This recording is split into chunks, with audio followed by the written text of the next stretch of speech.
Tidak perlu ada latihan adu penalti. Cukup 90 menit kami akan memenangkannya. Ngeri. Keren, ngeri, tegas, jelas. Luar biasa ya.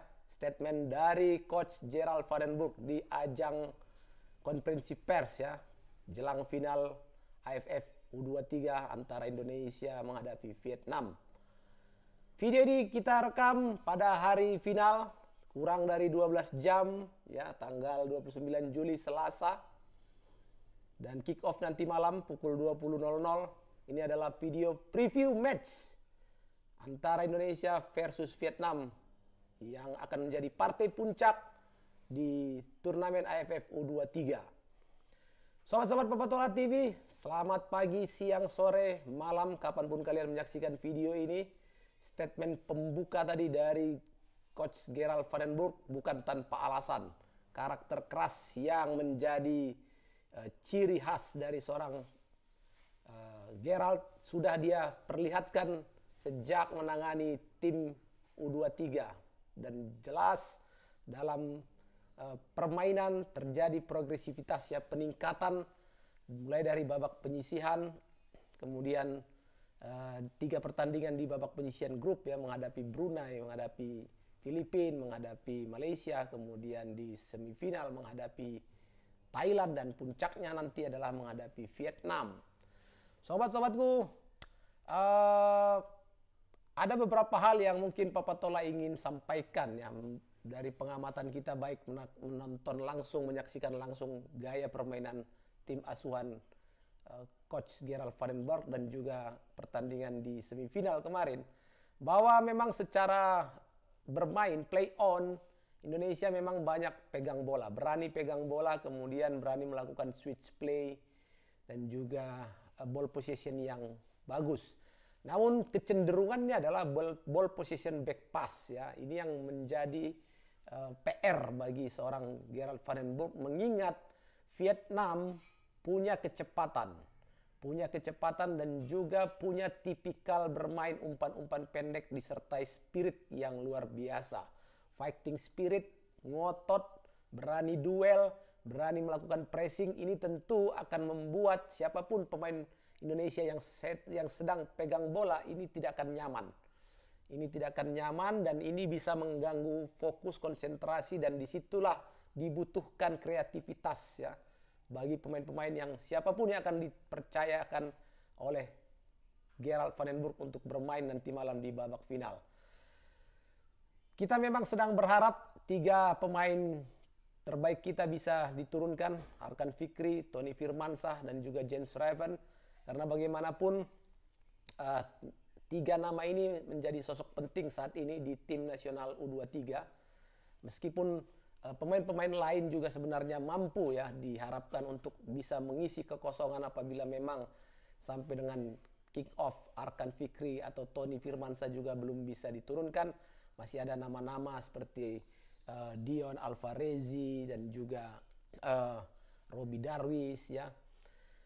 Belum lagi nanti misalnya ada juga Kadek Arel yang akan digeser ke tengah.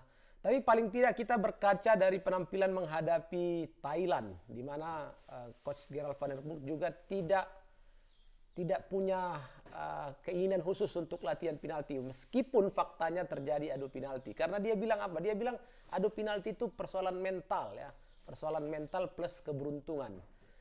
Jadi ya sudah, tergantung kesiapan mental pemain dan juga faktor keberuntungan. Kemarin Indonesia katanya termasuk juga mendapatkan keberuntungan sehingga bisa lolos.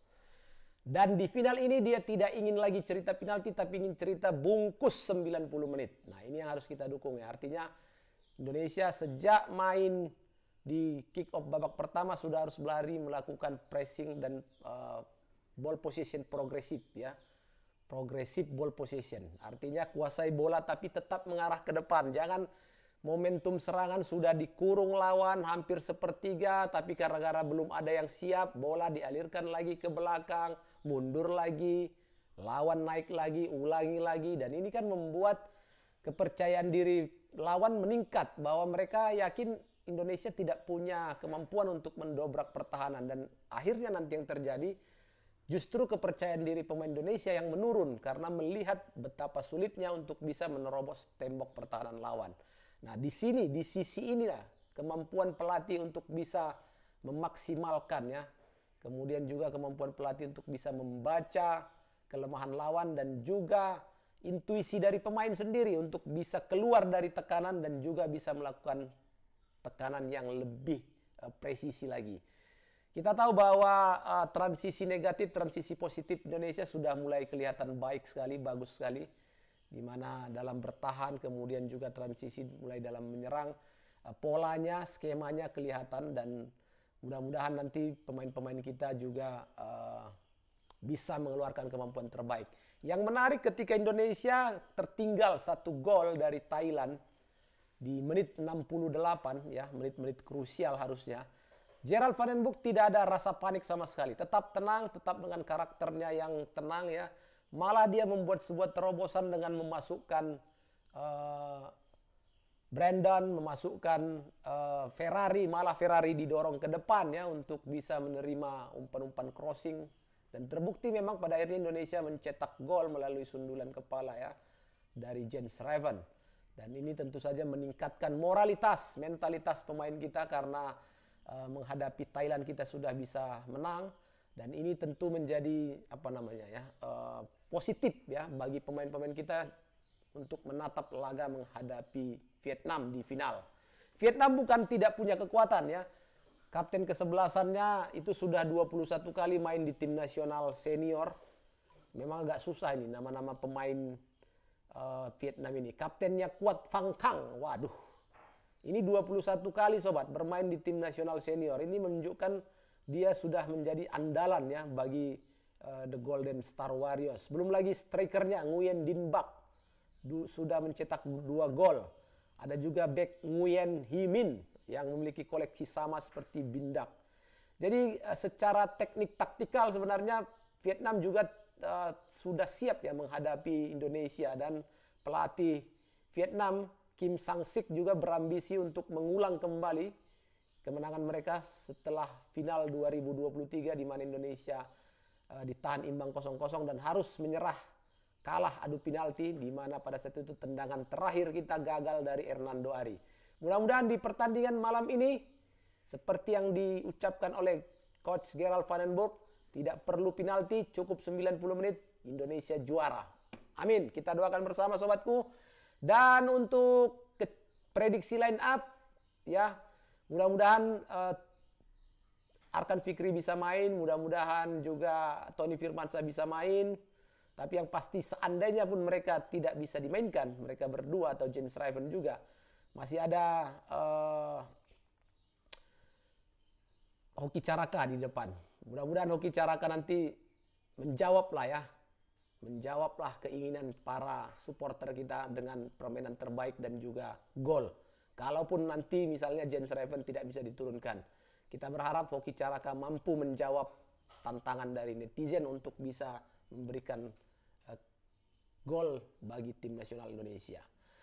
Prediksi sementara mungkin penjaga gawang Muhammad Ardiansyah, di belakang ada Alvarez Buffon, Kakang Rudianto, Kadek Arel, Frankie Misa.